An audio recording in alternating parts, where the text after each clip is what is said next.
Welcome back to the Sports Talk podcast with Alec Pecano on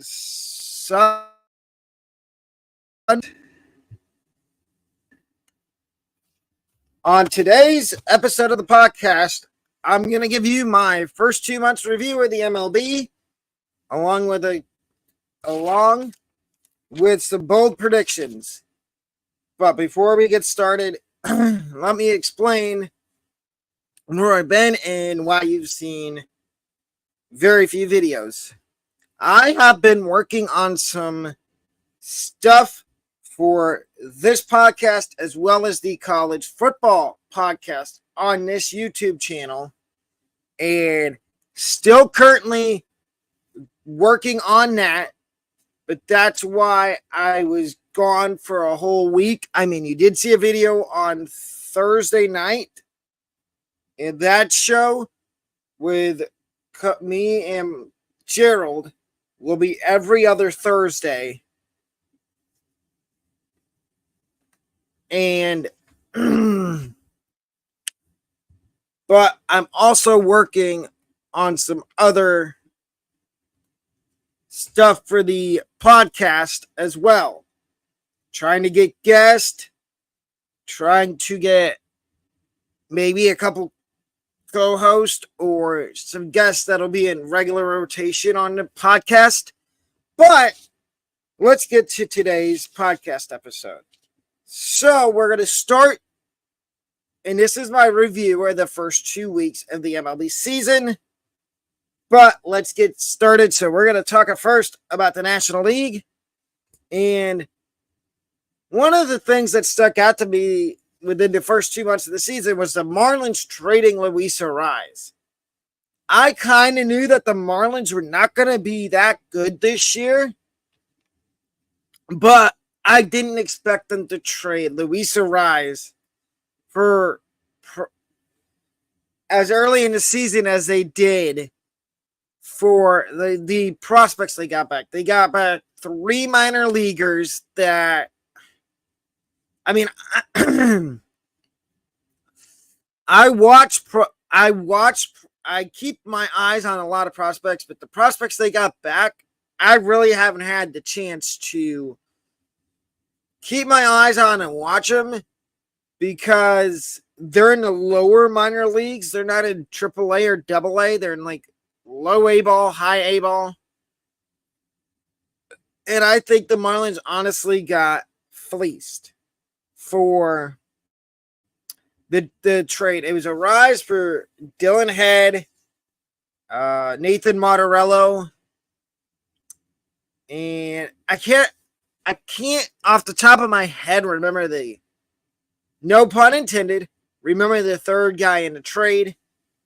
But hey, I mean, it seems to be working out for San Diego. And it kind of seems to be working out for the Marlins because now Vidal Brohan can get everyday at bats. And I guess the Marlins want to see if Brohan is going to be their guy at second base moving forward. Now we get my National League West review after the first 2 months of the season. When I made this, the Rockies were on a winning streak. But I think they may be better than everybody thought they were going to be this year. And later on in this show, I will give you my National League rest of season standings. And you may see a little surprise in the National League West. But the Rockies may be a little bit better than we thought. The Padres, I just spoke on the Marlins half of that trade. The Padres trading for Luis Arraez has seemed to spark that Padres offense. Not saying their offense wasn't good before they got Arraez. It was because you have Bogarts, Tatis, Kim, Machado, Cronenworth, Campusano, Merrill, But I think that this takes the Padres offense to another level. I think the Padres offense, all the trajectory for them is up from here. It can't get any worse. Dodgers just find a way to win. And in a minute, you will see who my MVP is of the first 2 months of the season. Hint, hint, it is a Dodger. I can't tell you who it is. But yes, the Dodgers, it seems like they're just finding ways to win. And their pitching is, I'm not going to say great. It is subpar right now. They don't have Kershaw. They just got Walker Buehler back. Emmett Sheehan's out for the year. I can see them going out and trading for a pitcher at the deadline. And then the Diamondbacks. The Diamondbacks, it looks like, are starting to figure some things out. They did lose Zach Gallen to injury, but I don't think that's going to hurt them. Because it seems like Brandon Pfaadt is stepping up. Slade Ciccone, and Blake Walston look like they could be a part of the future rotation for the Diamondbacks. Justin Martinez out of the bullpen looks pretty good. Corbin Carroll is another guy that's starting to figure some things out. He struggled mightily the first month of the season, but it seems like he is starting to figure the little nooks and crannies, the issues he had the first month of the season, first 2 months of the season. It looks like he's breaking out of the slump he was in, and it looks like he's back to the Corbin Carroll we remember from last year. Now, here are my NL awards after the first 2 months of the season. In future reference, there will be another video like this at the All-Star break. But we start with my MVP after the first 2 months of the season in the National League. It is Mookie Betts. Now, Mookie Betts has been playing a lot of shortstop for the Dodgers. I think the Dodgers at the deadline might go out and try to trade for a shortstop. Maybe Bo Bichette. I don't know. But Mookie Betts had a streak to start the year where it seemed like every game he had at least one extra base hit. And if you look at the counting stats, Betts has been the best guy on the Dodgers this year so far, other than Ohtani and Freeman. But I think Mookie Betts deserves my vote and yours for MVP after the first 2 months of the season in the National League. And in the comments down below, if y'all would feel free to put your award winners from the first 2 months of the season down below in the comments. Now, we get to my Rookie of the Year from my NL Rookie of the Year after the first 2 months of the season. And it is Giants outfielder Luis Matos. And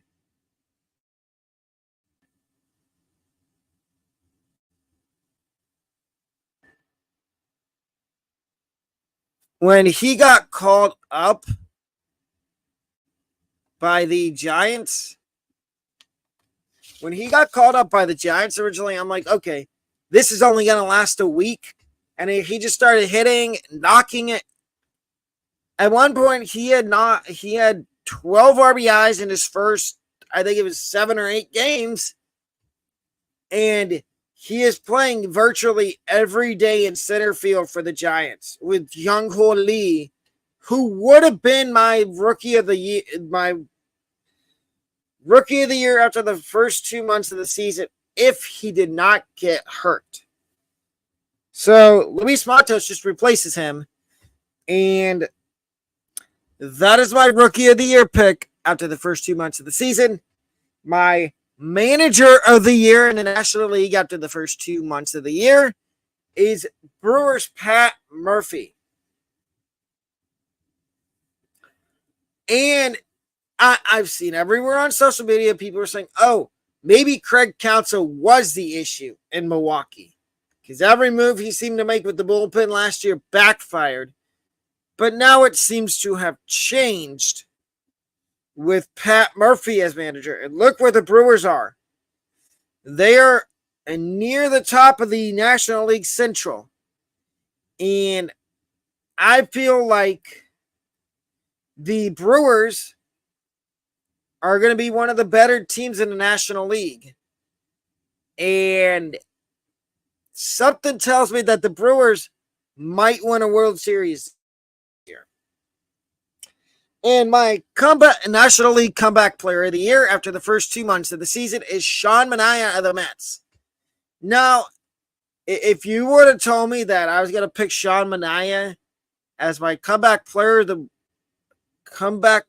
the year after the first 2 months of the season, before the season started, I would have said, no, you're living on the other side of a rock. But if you look at what he's done with the Mets, he looks like a completely different pitcher compared to what he did in wherever he was last year. I think it was San Francisco. And here's my rest of season standings in the National League. So, I think the winner of the National League East, the leaders for the National League East the rest of the season, is going to be the Philadelphia Phillies. They are one of the first teams to 40 wins. In second place, unfortunately, is the Atlanta Braves. I would have had this flip-flopped if Ronald Acuna, I made this video after Ronald Acuna got hurt. If Acuna is still healthy, I'd probably put the Braves ahead of Philadelphia. In third place, shocker, is the Nationals. And I know what I said at the beginning of the year, before the season started, before opening day, I said that the Nationals were not going to be good. Maybe I'm wrong. They're in third place right now. And I think they might be buyers at the deadline. I don't know what they would trade for, because you have James Wood just stalling out in AAA, which, public service announcement, Washington, why don't you just, I know he's injured right now, but when he comes back, if he continues to rake, why not give him a chance? Give him a little taste of the big leagues. If he struggles, you can always option him back to AAA. Unfortunately, in fourth place, I have the Mets. It seems like the Mets are falling off a cliff here.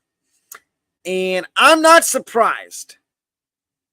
I am going to take back what I said about the Mets before the season started.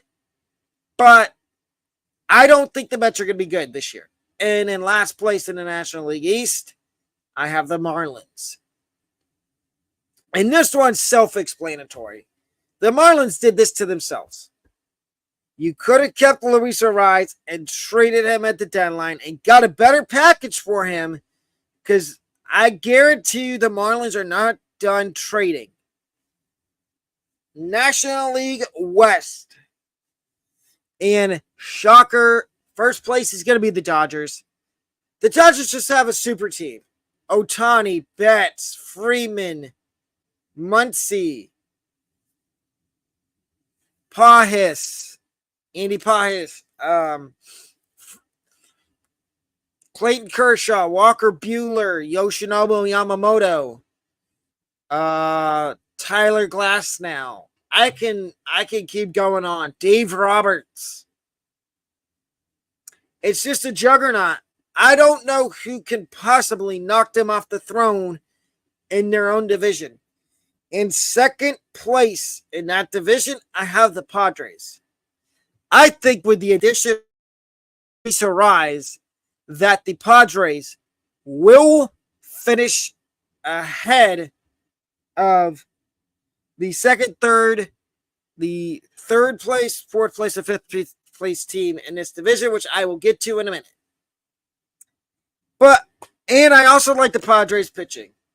Dylan Cease, Joe Musgrove, Yu Darvish. I know Musgrove and Darvish are currently on the injured list. They just got put on the injured list on Friday. But I still like this rotation, and I like the Padres bullpen. Robert Suarez has been a nice find for the Padres, replacing Josh Hader. And third place in the National League West, I have the Diamondbacks. And this is solely based on they've had too many injuries pitching-wise. Zach Gallen's out. Eduardo Rodriguez is out. They just got Paul Sewald back. And they're big guys. Corbin Carroll. Corbin Carroll was struggling for a little bit. But he's starting to figure out. I think the only way Arizona finishes in front of the Padres in the division is if the Padres really fall off a cliff and end up sinking below Arizona and below the next two teams I will talk about in a second. But like I said, and I've reiterated this 2 or 3 times, I think the Padres and Diamondbacks will be battling for second and third place. And fourth place, unfortunately, is the San Francisco Giants. And it's just because injuries. Injuries have just brought them down. I had high expectations and hopes for the Giants this year. I thought they were going to compete. I mean, they might still compete and sneak into the playoffs, but it's going to be harder now with Young Ho Lee out for the season. And Jorge Soler, I don't think we have a firm timeline on Jorge Soler's return. So it's been Elliot Ramos, Luis Matos, and then a plethora of guys in right field for the Giants. Because Michael Conforto's also out right now. So that's what's hurting the Giants. And then in last place is the Rockies.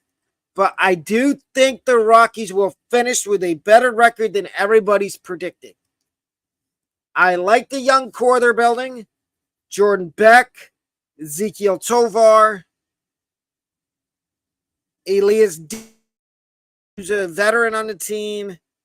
Then you got some prospects like Zach Veen, Benny Montgomery, Chase Dollander,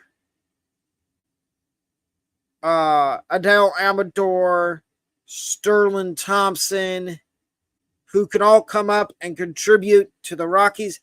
I still think the Rockies are maybe 1 or 2 years away from competing in the National League West. And now we get to the Central. Finishing in first place in the National League Central, and this is a payoff to what I said earlier, is the Milwaukee Brewers. I think the Brewers will win the National League Central. I like their pitching. Freddie Peralta, Joe Ross, Robert Gasser, and then they're hitting Jackson Cheerio, a rookie. He's starting to heat up a little bit. Sal Frelick, Blake Perkins. This looks like the old Christian Yelich. And you got Willie Adames. You've got Bryce Terang, Reese Hoskins, who the Phillies gave up on for Bryce Harper to play first base, which I don't really understand that. But again, that's why I'm not a professional GM of a baseball team.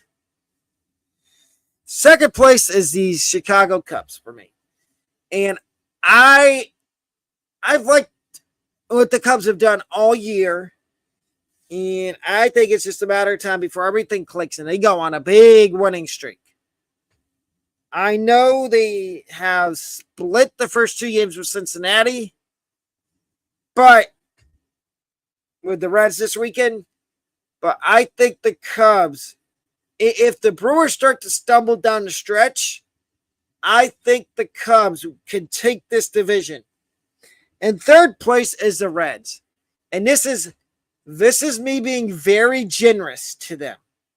Extremely generous.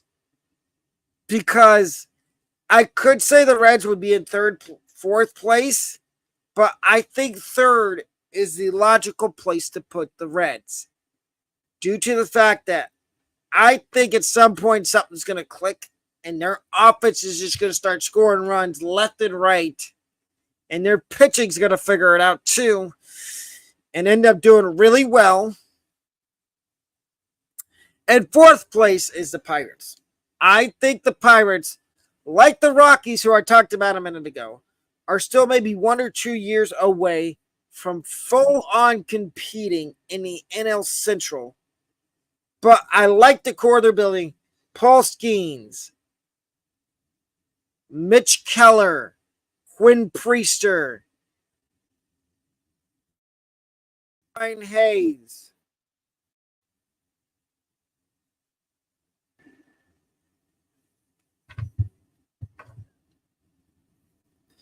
Paul Skeens, Brian Hayes, Quinn Priester, O'Neal Cruz. Rowdy Tellez be a part of the future. Henry Davis, Joey Bart, Nick Gonzalez, Leover Peguero. I could go on and name more Pirates prospects, but I won't. And then, unfortunately, in last place is the St. Louis Cardinals. I think Ollie Marmol his days as the manager for the Cardinals are numbered. I think he's going to get fired if the Cardinals continue to struggle. And they just put Lars Nootbaar back on the injured list. And you have Victor Scott in AAA. I'd be interested to see what his stats are. If he's raking, why was Jose Fermin called up and not Victor Scott? But Cardinals are another team that are kind of in a rebuild still. And before we get to the American League, I want to mention something. There is new. I would appreciate if y'all subscribe to the channel, leave a like on the video, even comment down below. There is new merch up. Please consider buying the merch.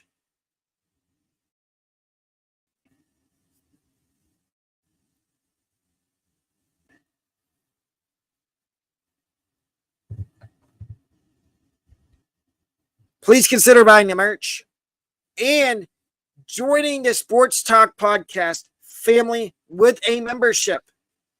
They start at the low price of 99 cents.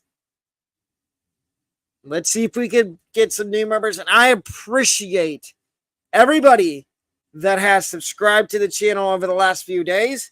But now, back to the rest of the episode. My AL MVP after the first 2 months of the season, it's a tie between two teammates, Gunnar Henderson and Adley Rutschman of the Baltimore Orioles. The Orioles, and you will see where I have them in the AL East standings in a moment. But Rutschman and Henderson are the way the Orioles run. If they're hitting good, the Orioles are winning. If they're not hitting, the Orioles are losing. That is why they're my AL MVPs after the co-MVPs after the first 2 months of the season. My American League Manager of the Year after the first 2 months of the season is Matt Quatraro of the Kansas City Royals. What a turnaround the Royals have had since last year. No one saw this coming out of the left field. I think we thought the Royals were maybe a year or two away from seriously competing in the AL Central. And not even me. I had the Royals doing okay this year. Like I said, I thought they were maybe a year or two away from winning this division. My AL rookies of the year after the first 2 months of the season are Rays pitcher Ryan Pepiot and outfielder of the Rangers Wyatt Langford. Now, I'm going to start with Pepiot here. And with Pepiot,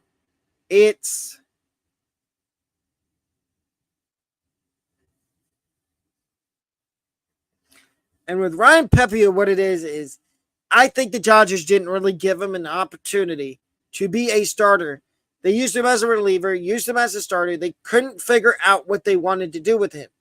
So he and Johnny DeLuca were both involved in that trade that sent Tyler Glasnow and Manuel Margot to the Dodgers. But Margot ended up getting traded again to the Twins.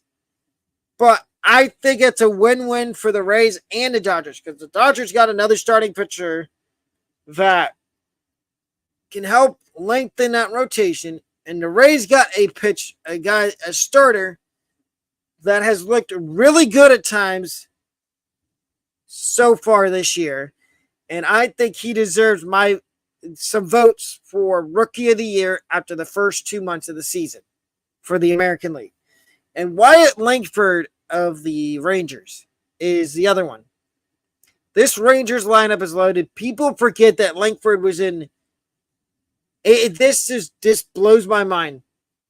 Wyatt Langford was in college last year before he got drafted by the Rangers. And now he's up in the big leagues. And he's been having a really good first couple months. I mean, he was out injured for a little bit. He's come back and he's started to mash. And my AL comeback player of the year after the first 2 months of the season is Tigers pitcher Jack Flaherty. Flaherty has been a really good surprise.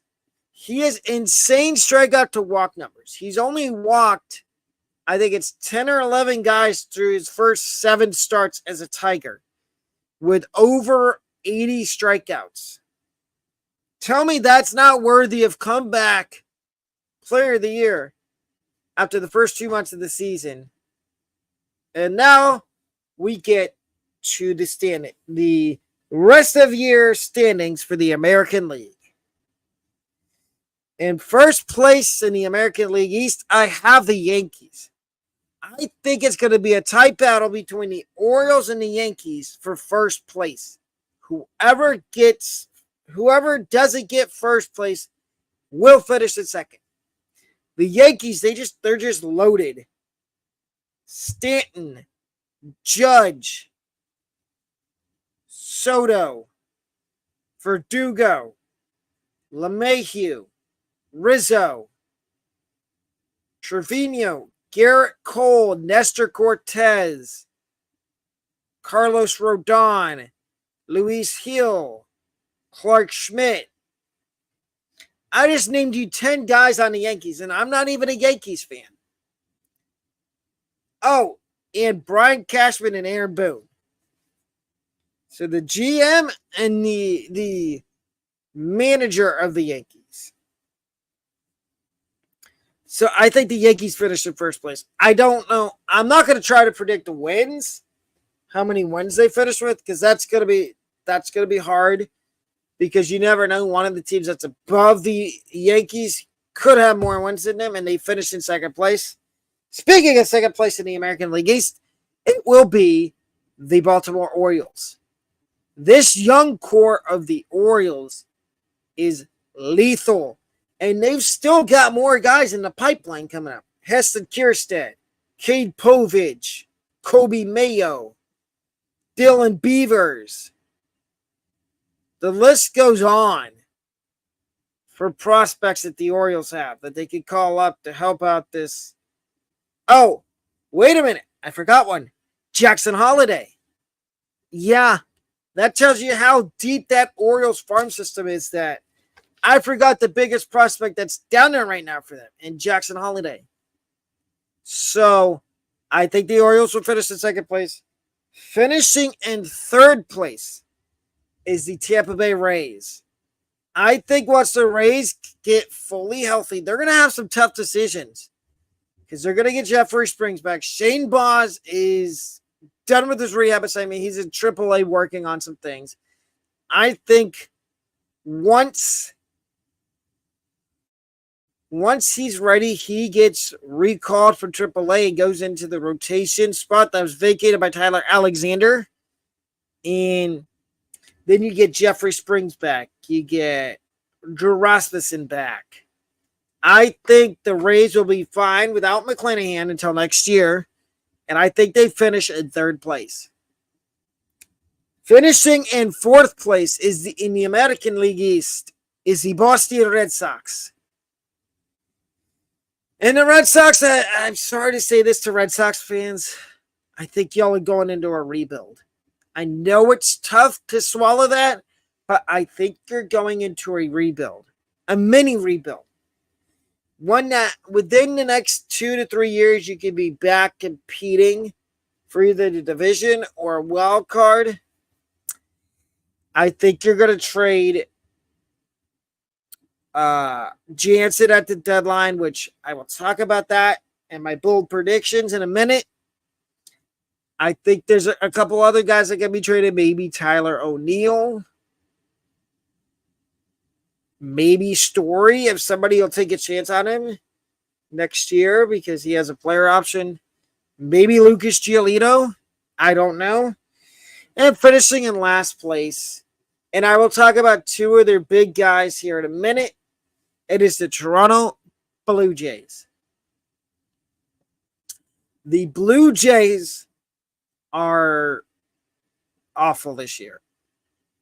I think you might see Kevin Gausman get traded, Yusei Kikuchi, Jordan Romano, Yimi Garcia.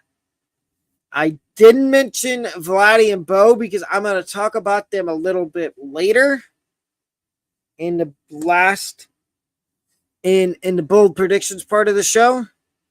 But now my AL West standings rest of the season. I think the Mariners will win the AL West.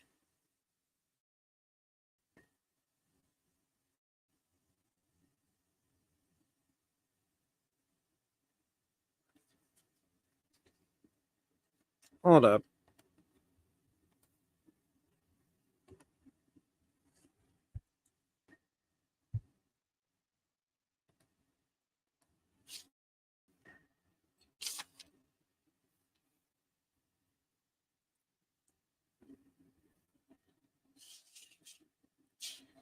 I'm sorry about that. I think I was wrong. I said the Mariners.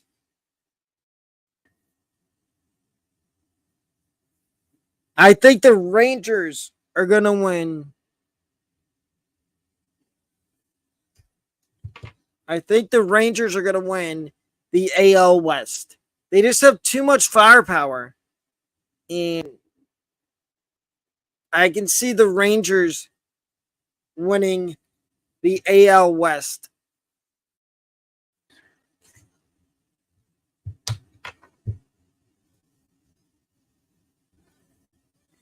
And second place will be the Astros. I just have a tough time seeing the Astros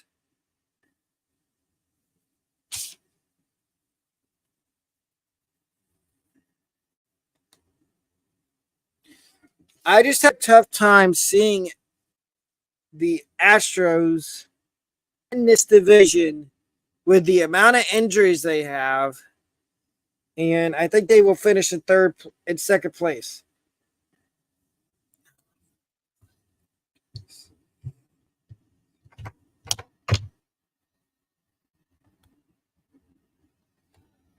I'm sorry for how much, but we're going to get through this. So at third place is the Seattle Mariners.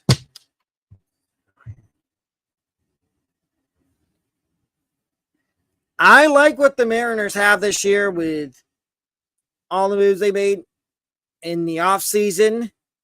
And I think the Mariners could finish in third place in this division. And fourth place is the Oakland A's. And in last place is the Los Angeles Angels.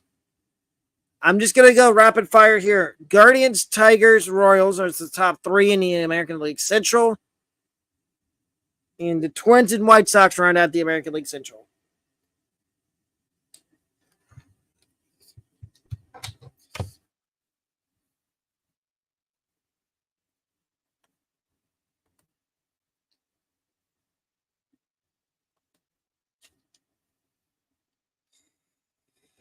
Now to the hot take, my bold predictions for MLB. My number one, and you get 5 bold predictions. The first bold prediction is that the Blue Jays will sell and trade Vlad Guerrero Jr. and Bo Bichette at the trade deadline.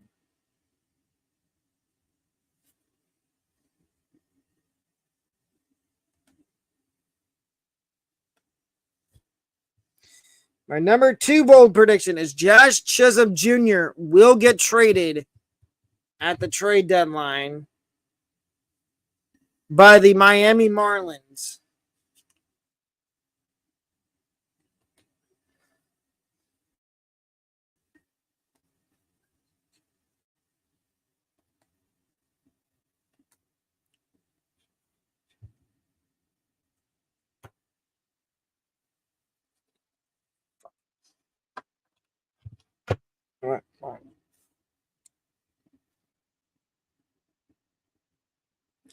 That was my number 3 bold prediction. Number 2 bold prediction is the Rays will have the best rotation in baseball in the second half of the season. And I talked about it earlier. They will be getting Drew Rasmussen and Jeffrey Springs back, and Shane Boggs will probably be up in the rotation at some point during the second half of the season. Back to Josh Chisholm Jr. I do think my bold prediction number 3 is I think Josh Chisholm gets moved at the trade deadline. And my number 4 bold prediction is Kenley Jansen gets traded at the trade deadline to the Detroit Tigers. And my number 5 bold prediction, and this is me thinking outside the box. Rays are going to have some tough decisions to make when Taylor Walls comes back, when Josh Lowe comes back. I think it's at the expense of Brandon Lau. I think Brandon Lau gets DFA'd by the Rays and gets picked up by somebody else. Now, ladies and gentlemen, I will be having another YouTube podcast for the college football podcast today. I think it's either at 4 o'clock or 9 o'clock. It's one of the two. And I will be going over predicting every Big Ten and ACC and AAC teams' record this year, as well as a few of them getting schedule prediction for wins and losses as well. So stick around for that. But I'm going to leave you with a word of encouragement and positivity before the video ends. Just know that you're welcome to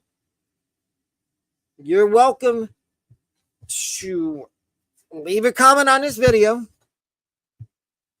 Who is your favorite MLB player of all time? All time. It could be present day. It could be before I was born in 1999. It could be way before anybody else was around. But leave that down in the comments, as well as a bold prediction of yours for the rest of the season. But I will see y'all tonight for another episode of the College Football Podcast. Have a wonderful rest of your afternoon. Peace.